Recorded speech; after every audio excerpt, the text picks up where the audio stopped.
L'invasion russe de l'Ukraine a causé des dommages diplomatiques. La France a payé le prix de sa poussée dans cette guerre. En effet, l'ambassadeur de France en Ukraine Étienne de Poncin, qui se dit dans une situation confuse à Kiev, vient de démissionner alors que les émeutes font rage en France.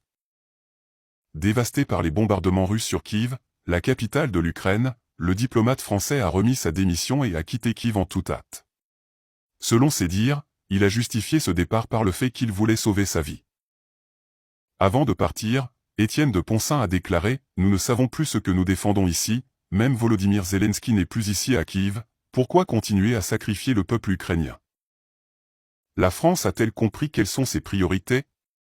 Apparemment pas, car elle suit encore les Américains sans réfléchir et la conséquence directe est sur les citoyens, qui manifestent depuis hier contre l'inflation. Une grève nationale en France mardi a entraîné l'annulation de trains et la fermeture d'écoles alors que les syndicats réclamaient des salaires plus élevés pour les travailleurs dans un contexte de hausse de l'inflation et de crise énergétique. Selon l'un des principaux syndicats du pays, la CGT, les manifestants réclament une augmentation des salaires, des retraites et des minima sociaux, ainsi que des améliorations des conditions de vie et d'études.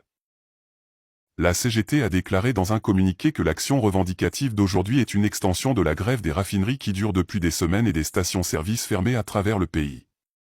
Le syndicat a accusé la direction des géants pétroliers, notamment Total et Exxon, de faire d'énormes profits tout en ignorant les revendications des travailleurs touchés par la crise des moyens de subsistance.